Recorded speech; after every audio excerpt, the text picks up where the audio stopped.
Hello, Internet. My name is Alex, and this is my review of Infinite Jest by David Foster Wallace. I read this book earlier this year, and it was my favorite book that I read this year, so I hope that you enjoy hearing me talk about it. To give you some context on Infinite Jest, if you're not familiar with it, it was written in 1996. It is 1,078 pages long. It was written by David Foster Wallace.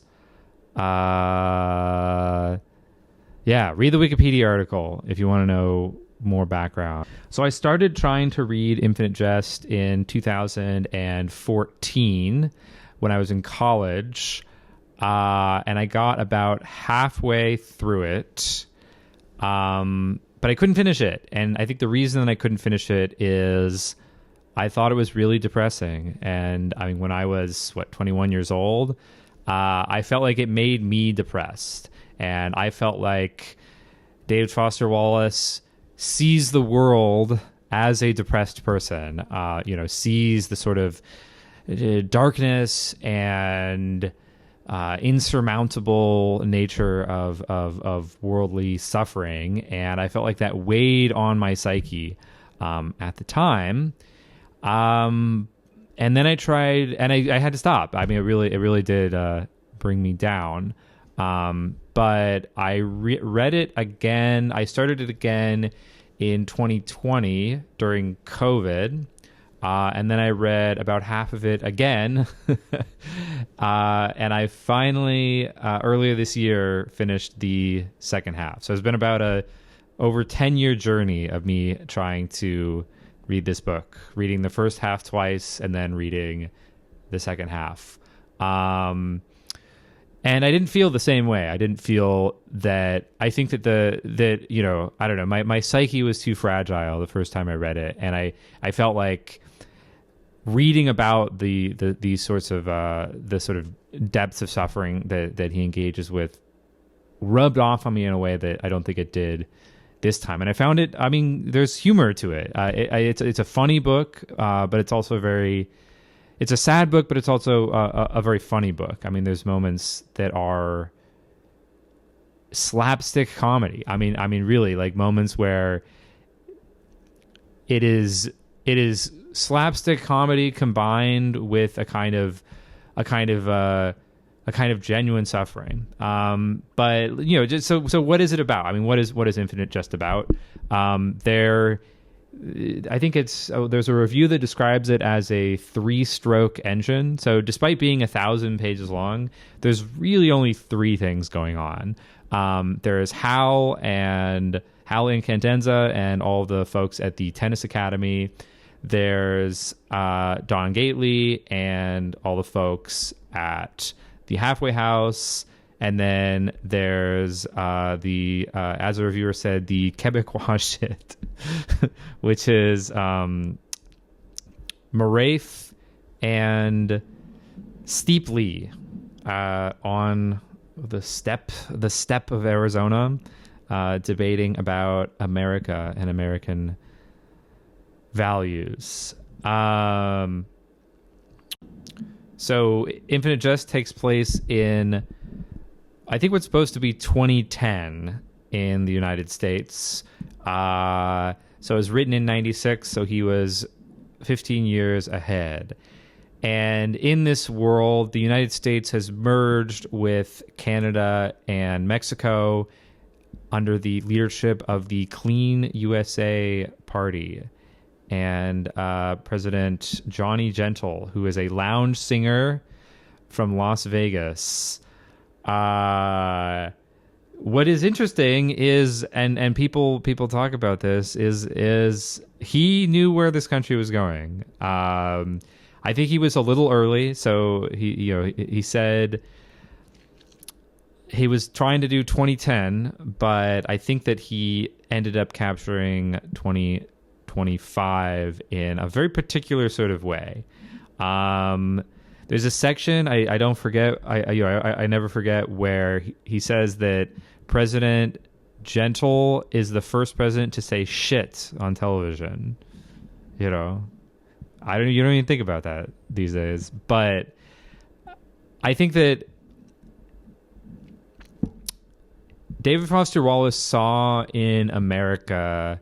I mean, it really is. It's a book about America. It's a book about '90s America, sort of projected into the future, and it's a book about a particular kind of suffering, alienation, and listlessness that, at least in David Foster Wallace's view, constitutes America. And he's very interested in individualism, and I think and sort of self-satisfaction. So David Foster Wallace, I think, and especially like through the voice of the Quebecois in the book, characterize America as being lacking any sort of ground or moral fiber, and only obsessed with personal satisfaction. That's sort of the baseline function of the United States. And what you see in the book is there are people who try to resist that.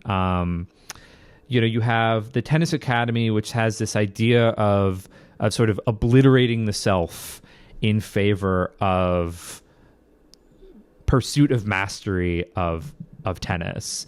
And you have the Quebecois, which have this sort of suicidal devotion to Quebec liberation, to a self-destructive degree. I mean, it's and to an absurd degree, to a very funny degree. And then you have Don Gately and AA, where AA is sort of portrayed as this parade of human suffering where you have to kind of unlearn everything about yourself as an addict through basically stuffing your brain with a bunch of cliches that eventually, turn you into a healthy person. And there's other examples too of sort of how do you respond to the sort of vacancy that David Foster Wallace sees in American life in the 90s. And I think what I notice and I think you could say this about any good book that is placed in a particular time, is that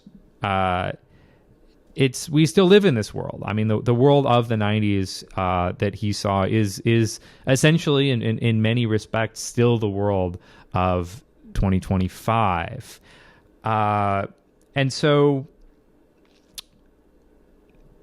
what is, so what, that's sort of the theme of what he's trying to get at here. But to me, what is the project, the ethic? And I think that Infinite Jest is a book that has, I think it's a moralistic book. I think it's a book that has a vision for how you should live in America, in the 90s and today. And that's a combination of sort of what I said, where it's an image of what America is, which is a sort of a vacancy, a sort of nihilism, a sort of a country which maybe had a set of values, it had a set of principles at some point, but those principles have been completely removed, and they have been, the sense in which they exist are only as this sort of vestigial artifact from a set of ideas that existed prior. Another book that I think really captures what his thesis is about American society is something to do with paying attention, which is an excerpt from The Pale King. And I think boils down the thesis of what he's trying to get at in Infinite Jest to a very short book. So if you are not familiar with David Foster Wallace, I would recommend starting with that book, because I think it's very beautiful, and it's also much more concise. But that sort of, there used to be there were these mid-century American ideological projects. So you had the New Deal, you had the Great Society, and these created institutions in America. We created a set of social programs. We created the outline of how America and American society is structured, and how our cities are structured, and how the world is structured. And since then, we have sort of found America in a kind of decay, where things have been set up for us, and the only thing that we've really been able to do since then is, generally speaking, is inherit those institutions. That there is not a sense in which Americans necessarily feel like they have a greater sense of purpose, or a greater sense of project that they are participating in. And what that leads to, I mean, in his view, is sort of viewing a personal pursuit of pleasure as the greatest sense of good. And that is empty. It is empty in that. I think that David Foster Wallace is a kind of existentialist, right? In that he doesn't view personal pleasure as having any sort of lasting satisfaction. That it's sort of almost degrading to what it means to be a human being, and that human beings need community, and human beings need purpose. And so what he encounters is that there's this sort of humanism in his work, and that characters are encountering a world in which that kind of humanism is completely stifled. So in other words, human beings have a sort of set of, in his view, a sort of essential set of social needs towards belonging, towards meaning, things that are relatively simple and straightforward, and that they find their attempts in American society to be stymied. That they do not, that they encounter a world that, because it is so obsessed with individual satisfaction, individual pleasure, and that has destroyed any sort of higher sense of meaning or higher sense of value, they find themselves incapable of finding a thing within the world in which they can latch onto, in which they can have that sense of value, that sense of meaning and community, and that people then must recreate those systems. They must recreate a life which is dignified, which is virtuous, and which has a sense of other-focused purpose in a world which is hostile to it. And the result of this is a kind of absurdity. And I think that David Foster Wallace, like in Something to Do with Paying Attention, which I like to reference because I think it clarifies a lot of what's going on in Infinite Jest, in my view. And it's about a character who is what he calls like the one in a million, who is personally called to become a tax accountant for the IRS, and is like, this is my deep calling as a person. Like this is why I was put on the earth, was to be a tax accountant for the IRS, and spins this extraordinarily unlikely, absurd tale about, walking into on accident, walking into a senior tax accounting class, and the professor is this old Jesuit who really believes in things and really believes in the principles of education and really believes in the principles of the institutions in which he's working for, because he comes from an era in which that meant something, and which is where these institutions had more power, whether religious institutions, university institutions, or public service in the United States. Like, these were things that actually meant something from a different era. And this professor was someone of that era, talking to all these students, and they're like bored and they're not paying attention, and they don't, are like, what are you talking about? I'm just here to like finish my class and get a job. But this guy just walks into the class, this character, and he is like really moved by it. And it connects with this way in which his father was killed in this circuitous way, where the holiday season had this really bizarre experimental reverse, they call it like a reverse sales tax, where you were incentivized to buy more things and in smaller transactions, and it led to longer lines, and it led to people having more bags.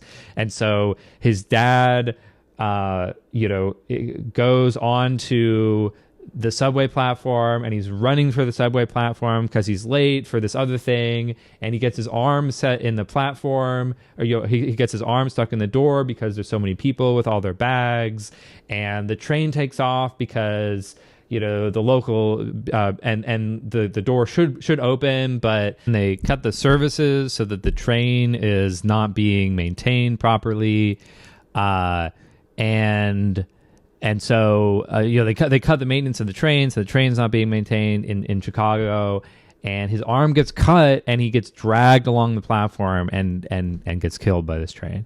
And it's not directly made by the point is not directly made by the narrator, but essentially there's a sort of the cause of this is sort of incompetence in tax policy, and that linked with the character walking into this room at the right time when he feels very aimless, he is like inspired to pursue a life of service for the IRS, and goes in to apply to the IRS, and they make him do like 100 pages of paperwork, and he comes back and he's like, here it is, and they're just totally shocked that anyone would actually do it, and that's how he becomes an IRS agent. And that this is symbolic for essentially like everything about the world is hostile to you believing in the systems in which you're interacting with. Everything about the world is telling you to be cynical, to not care about anything, to not try and apply yourself in any respects. And there are people who do it anyway. And in something to do with paying attention, David Foster Wallace refers to those people, or through the narrator, as heroic, and heroic in their capacity to withstand boredom, heroic in their capacity to withstand the kind of monotony and alienation that exists in American society, and that being able to overcome that, being able to maintain a life of dignity and a life of purpose in those conditions is nothing short of heroic. And it's a very difficult personal struggle and project. And to me, like, that is distilled what is happening, I think, in Infinite Jest. Is you have people who encounter a kind of insane world and then find ways to live a life of dignity and a life of purpose in the face of that. And I think the main person is I think there's two kinds of suffering. There's two kinds of suffering that exist in Infinite Jest. So you have the suffering of Hal and Candenza, and the tennis academy, where these are upper middle class people, and these their suffering is primarily personal and psychological. That comes from family, it comes from society, and just like being a person. Whereas the suffering of Don Gately is something that is much more the suffering of being a kind of outcast, being kind of marginalized, lower class, a drug addict and petty criminal. And I think that in David Foster Wallace's work, there's a kind of, I want to say, maybe moral conservatism or moral universalism. And I think that David Foster Wallace wasn't religious. He was raised Catholic, and he tried to join the church at one point. But there's a kind of, there's a sense of moral universalism, in any religion. There's like, this is what you're supposed to do, don't lie, don't cheat, don't steal. And that I think that David Foster Wallace believes in those things. Like, he believes in a kind of moral universalism that, and this is something that comes out a lot in the discussions about AA, which is, there are people, like everyone in AA, they have horrible life situations. And they say, I was abused as a child, I was homeless, all these horrible things happened to me. And they tell these stories of just truly monstrous experiences. I mean, and some of them are harrowing. And yet, some of the people end that with, and that's why I had to drink. And some people do not. And they say, and they are able to hold the suffering and observe the suffering without using it to justify, therefore, I must drink. Therefore, I have to drink. Therefore, obviously, how could you not, in these circumstances, become an addict? And that there's a sense of freedom and personal responsibility, that you cannot simply, it's that like the set of circumstances in which the characters in Infinite Jest encounter, the level of suffering, the depth of suffering is so deep and so pervasive and so unimaginable, the experiences that people have to go through. And yet they retain their ability to define themselves. They retain their ability to control their own destiny in circumstances in which that would be, would seem completely unimaginable. And it's a kind of suffering, it's a kind of anguish that is the anguish of American contemporary society. It's not the suffering, he's not writing about World War II, or he's not writing about, Vietnam or sort of, a war or starvation or really sort of direct material forms of suffering. He's writing about a kind of psychological anguish. And America in the 90s and going to today, I mean, maybe, you could, there's a limited degree of a kind of material abundance. And, this is before the financial crisis. I think we live, as a tangent, this is what people make fun of about Gen X writing, where it's like, oh, I have a nice job and everything is fine, and I'm totally miserable and I want to go crazy. It's like, more so than today, I think that David Foster Wallace was encountering a world with relative material abundance. And I think some of those lessons still apply. I think that people generally now are more precarious in a direct material way than maybe in 1996, depending on their social circumstances. But that there is there still is, I mean, America is still a very rich country, and it's a rich country that also has a very deep level of psychological unease and social unease, social disease, and that like that is something in which people have to learn to come to terms with, and psychological suffering, AA. And so what Infinite Jest is it's a project of so you have sorts of moral universalism. And so, David Foster Wallace, he's very interested in cliche. I got a few things to talk about. So the sense of moral universalism. So there's a sense in which there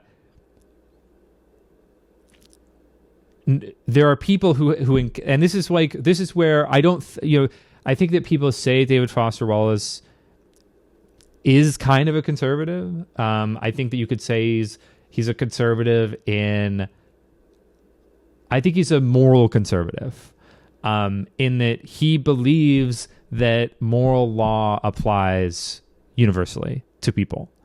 But what he doesn't diminish is how difficult social circumstances make adhering to moral law is. So I think there's a sense in which you have someone like Don Gately who has a kind of personal virtue, and Don Gately adhering to, a set of values versus Howlin' Cadenza adhering. Well, I mean, it's, it means something more. It means something more in David Foster Wallace's vision for people who have reason to be like bad people, or have reason to suffer and be self-destructive, yet still choose to not fall into those habits. Like, it means something more, but that it applies to all people. And he doesn't want to, I think, make he doesn't want, like, he is acknowledging social circumstance, but I don't think that he wants to allow people to be entirely defined by social circumstance. He wants to maintain personal freedom. He wants to maintain the basis of maybe not kind of a Christian morality, but just the basis of a sort of familiar moral system of personal freedom, the ability to decide for oneself who one is in the world, to live a life of meaning and purpose. He wants to maintain that personal freedom. And what he does is he pushes that to the margins of society. He pushes that to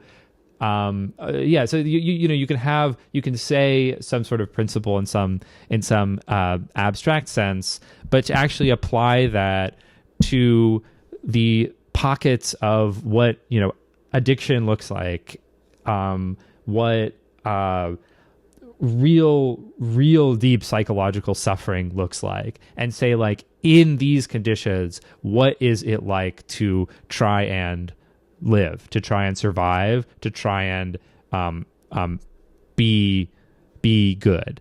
Like, he wants to push up this sort of challenge, this sort of test of living a good life. And this goes into sort of what a lot of especially the AA stuff is about, which is cliche. He makes these comments about cliches having a kind of deep truth and yet being evacuated of meaning, and that you have to rediscover what the cliche is actually saying. And so he's afraid of it's important. We need to live we need to live a good life of meaning and purpose and be good to others. It's like this. What does this mean? This is a sort of vacuous cliche, but he's like take that seriously and then apply it really literally to situations in which that is like almost inconceivable or so difficult to imagine. And I think that he not every character succeeds in this sort of moral calling here, but that he has this deep compassion he has this compassion for characters that are suffering, and yet retains for them the sense in which they are responsible for who they are and the decisions that they they make in the world. There's a section, there's a quote at the end. What passes for hip, cynical transcendence of sentiment is really some kind of fear of being really human, since to be really human, at least as Howell conceptualizes it, is probably to be unavoidably sentimental and naive and goo-prone and generally pathetic. And cynicism. I mean, cynicism is a big theme in Infinite Jest, and these are people who live in a world in which they have every reason to be cynical. They have a million and one reasons to be cynical, and yet David Foster Wallace refuses to allow himself and refuses to allow his like portrayed values, the values of cynicism, to win. In that one must not be cynical, and to encounter the world in which is depicted in Infinite Jest, and to encounter the America, it is very easy to be cynical. It is extraordinarily easy to be cynical. I mean, it is, and to invert it, I mean, it's extraordinarily difficult not to be cynical. But that cynicism has this corrosive effect on the soul. That it is not a way to live. It is not a human way, a good human way to live in the world. And so we must undertake a project of not being cynical, of overcoming cynicism, and without diminishing how difficult and how innovative we must be in our capacity to live in a society which makes it far too easy to be cynical, which is almost telling us all the time that we should be cynical. We cannot succumb to cynicism, and to me, that is the book. In terms of its relation to I mean that's to me what Infinite Jest is about. And I think that there's a parallel with what Don Gately is undertaking with addiction. And one of my favorite parts of the book, not everyone loves this part of the book, but one of my favorite parts of the book is like 100 pages near the end, where Don Gately gets shot in the arm, and he goes to the hospital, and he's sort of floating in and out of being in a coma, and he is an addict, and on his chart it's like no morphine, no painkillers. And so he is just purely and directly confronting suffering with no chemical mediant or any sort of mediator at all. And it's just him. I mean, it's just him against suffering.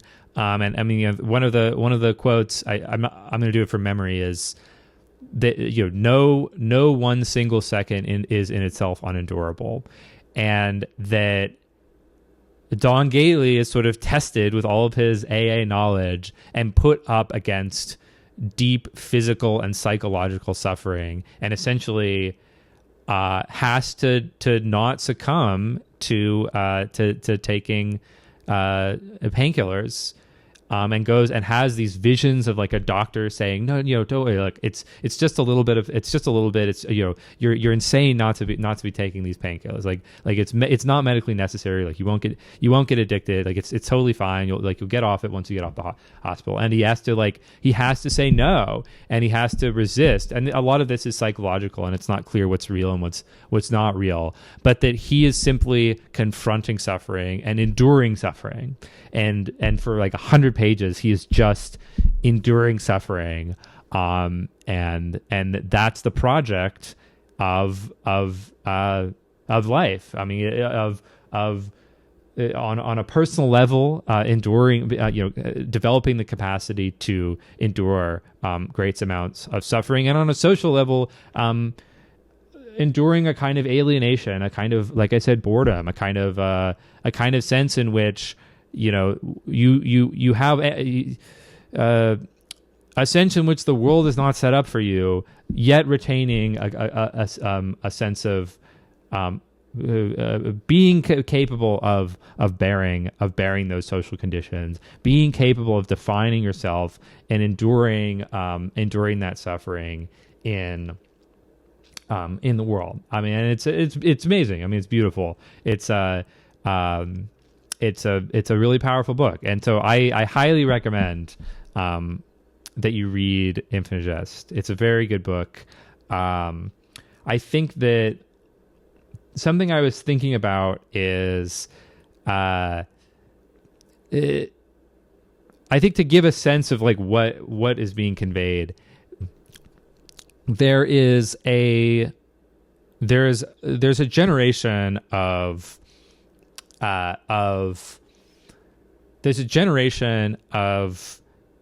sitcom writers. So Parks and Rec and The Office would be, I think, two examples where the writers were like, Infinite Jest is my favorite book. And you can see in kind of a distilled form what that means. And that is that in Parks and Rec and in The Office, you have people in absurd circumstances, and yet they maintain their humanity. You know, they maintain a set of values, that they have a set of values that they carry with them, and they have a sense of like a meaningful social role of being like a valuable member of society in America, in a situation in which it's very unclear what that means or how one could possibly retain those values, and yet they do, and yet they have, and it's funny. I mean, it's funny because you're sort of a goof, but and you're like someone like Michael Scott is like ridiculous and like stupid and all these things and naive, and yet like moments in these shows show like genuine human feeling and connection and a sense of meaning and a sense of like soul, and that is like a distillation of what's going on in Infinite Jest. And I think Infinite Jest is much richer, it's much deeper than what's going on in the sitcoms, but there's a sense in which that message resonates. I think it continues to resonate. And I think what people, it's new world, it's a new world, it's new social circumstances, it's new things which one has to encounter and figure out how to navigate, and yet also familiar, and much of what happens in Infinite Jest, especially politically, is familiar. I mean, it's really funny. Merging Canada and the United States, like renaming Gulf of Mexico, like it's the kind of absurdity that is the same sort of absurdity in Infinite Jest. And I think that the political message with like Johnny Gentle is people want to see something. They want to a sense in which the government is doing things. And it doesn't really make much of a difference what those things are, as long as they get the sense that things are being done. And I think that reflects a kind of helplessness, that reflects a kind of lack of purpose, where people have certain energies where they want to apply it to a political program, but they don't know what that political program actually should look like. And so they end up supporting spectacle. They end up supporting nothing. And that our project should be to not devolve to that, to not devolve into a politics of pure spectacle, but a politics of genuine public service. There's an essay that David Foster Wallace wrote about John McCain where, and this is interesting because I don't agree politically necessarily. This is John McCain in 2000 running against George W. Bush, where, John McCain really was a POW. that was real. Like, he had a very real experience that was the depths of human suffering.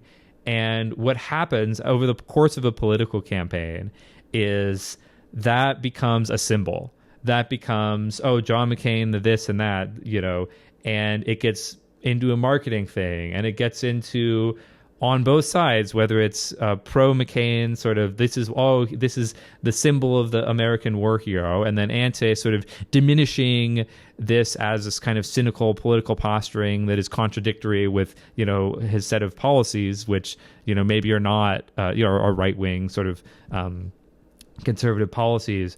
And that what gets lost in this is a sense of the genuine human experience that constitutes people's upbringing in this country, and that John McCain and so David Foster Wallace is like,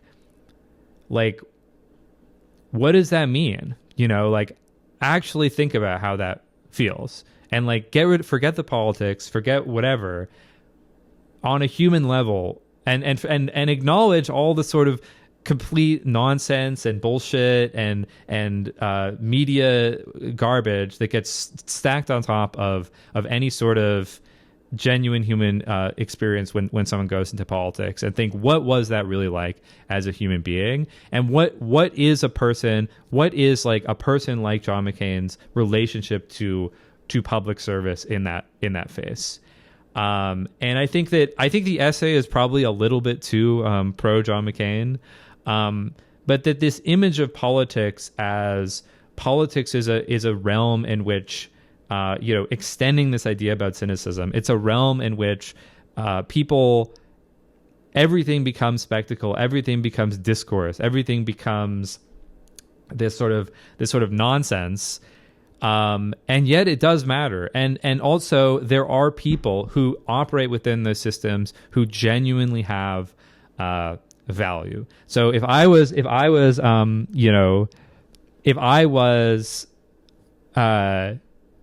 Foster Wallace, I would probably not write. I mean, writing about John McCain is interesting because there's a lot more contradictions when looking at a person like that. But I would write about a person like Bernie Sanders, who is someone who I'm sure that if David Foster Wallace was alive, I mean, he would have. I could not imagine a political figure that he would respect more than someone like Bernie Sanders, because he was a person out of time. He's this completely marginal backbench ideologue from Vermont who for 40 years has no one listened to and had absolutely no effect on anything that he said. And then finally one day, in 2016, people start to say, this guy's actually got some ideas, and he's, within spitting distance of the presidency. And there's a sense of heroism with that, where that kind of moral virtue and that kind of dignity and that kind of adherence to oneself is generally not rewarded in politics, and that it is almost impossible to imagine a figure like Bernie Sanders arising today on a personal level.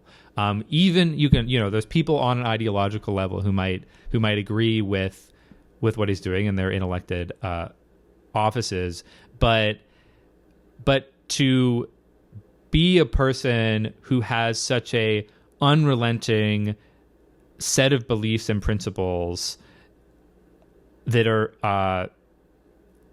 on to be someone who on a personal level is so committed to a set of principles and a set of values, when those values have been on the losing side of every political debate for 40 years, that kind of personal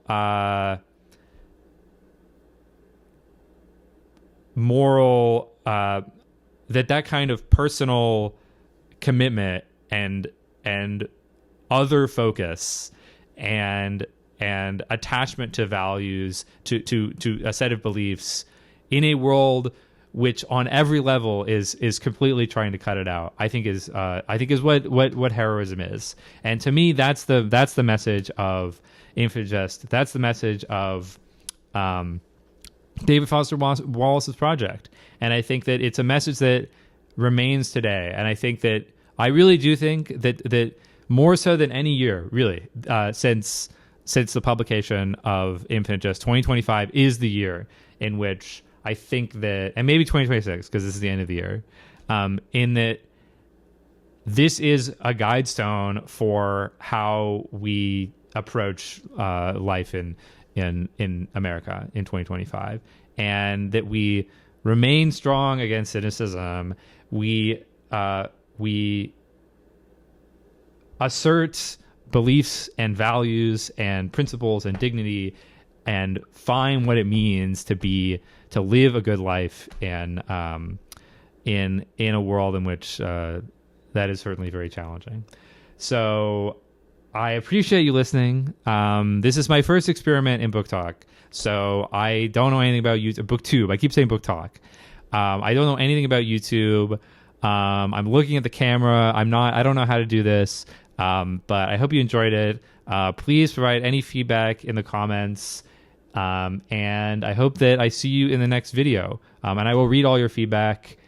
I know I'm not very good, so you can say that, but try and be constructive. And I hope to see you in the next video. Go read this book. It's really, really good.